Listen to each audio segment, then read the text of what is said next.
How's it going, everyone? It's Mike from PC Classic Cars, back with another virtual description. Today we are going to talk about my 1955 Chevrolet Bel Air two-door post. This is an excellent Bel Air and a vehicle that I've actually owned a couple times. Originally, I bought it back in 2021. A gentleman traded this in on a 54 Ford F100 that I had. We did a few things to it back in 2021, and then I sold it to a really good customer of mine over in Arkansas.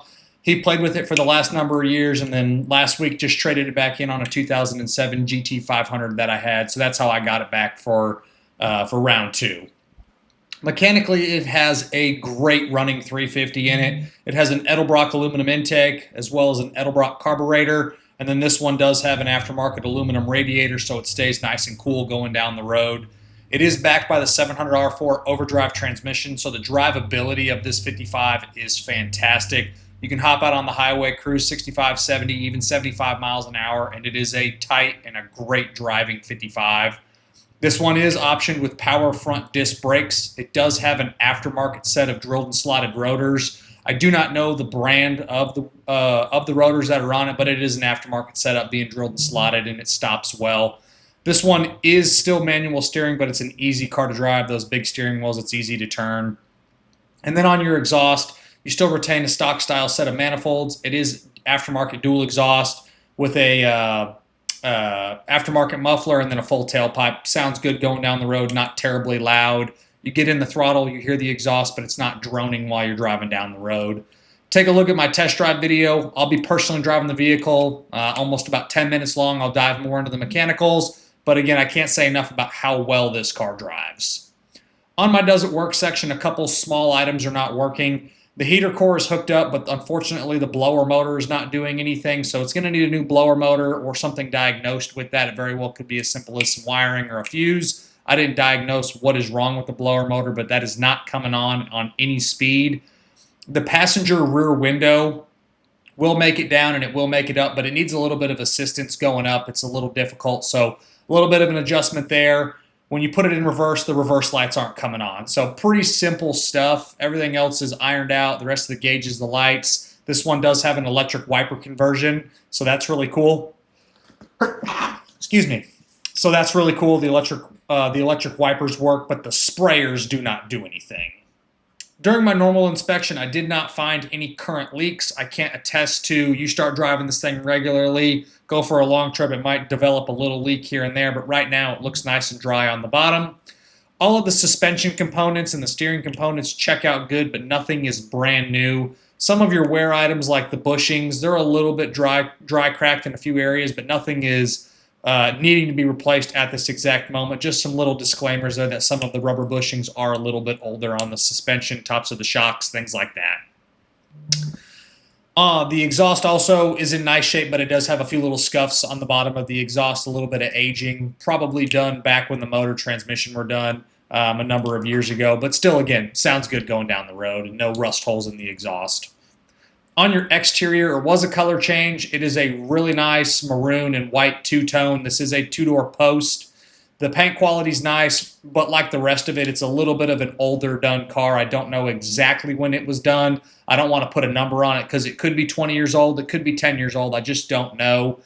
However, the quality of the paint is nice. It just has some touch-ups and little imperfections here and there. The rear bumper's got a little bit of chrome flaking off in one spot. Some little dings in the rest of the trim. Some scuffs in the original glass, just minor things for a car that I wouldn't classify as a fully restored vehicle, just more of someone started with a really good original car and just refreshed it over a number of years. So you're going to get a few little cosmetic flaws, but nothing is egregious. It's got a newer set of 17-inch polished torque thrusts with 245/45 tires. All of that looks great. The wheels and tires are both in excellent shape and nothing needs to be done there. Take a look at my additional informations tab. It is going to be posted on my website, pcclassiccars.com. That will have my does it work section and a bunch of photos of little imperfections front to back on the car. Interior, same thing as the exterior, and I forgot to give you the code. On the exterior, this was originally a 602 sky blue and Indian ivory, so then they went with the maroon and white at some point. On the interior, it was a code 509 blue cloth interior. Now it's a factory-style black interior. It's vinyl with the cloth or the fabric inserts. The interior is really clean. The gauges are nice and easy to read. The seat covers front and back look awesome. The door panels, the interior rear panels, the headliner and the visors, all of that stuff is really nice on the car and nothing needs to be done.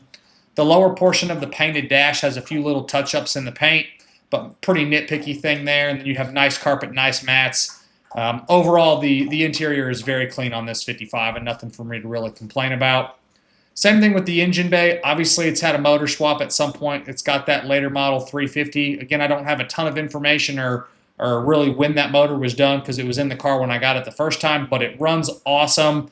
Your inner fenders and the firewall, all the paint on both of those looks nice. And then you do have the upgraded aluminum radiator, which keeps it nice and cool going down the road. So engine bay, again, some mechanical upgrades over the years, but it's all very, very clean and nothing to note, nothing out of place, and it all shows really, really well. The underneath is very solid front to back, left to right. The number one thing on these Tri-5 Chevys is going to be your inner floor braces and then your inner rockers. Those are the first things to always get rusty on this car or on these cars, and this one is extremely nice. All of the inner rockers look great. The floor braces all look great. It looks like the passenger side very rear inner floor brace was done, but it looks great. The floors, again, are awesome. There's no current rust issues. And just a nice car front to back on the bottom. You're not fighting rust battles. Overall, it is an excellent driving 55. Obviously, I've owned this car multiple times now. I love getting cars back that are great like this. It sold right away the first time, and I expect this car to sell right away the second time.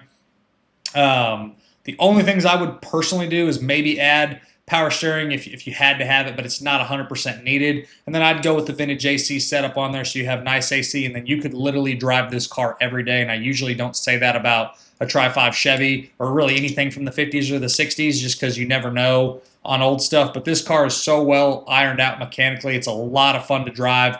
I can't guarantee when you won't develop a little problem, but the bones of this car are just awesome, and it's a really, really fun 55 that I've really enjoyed owning.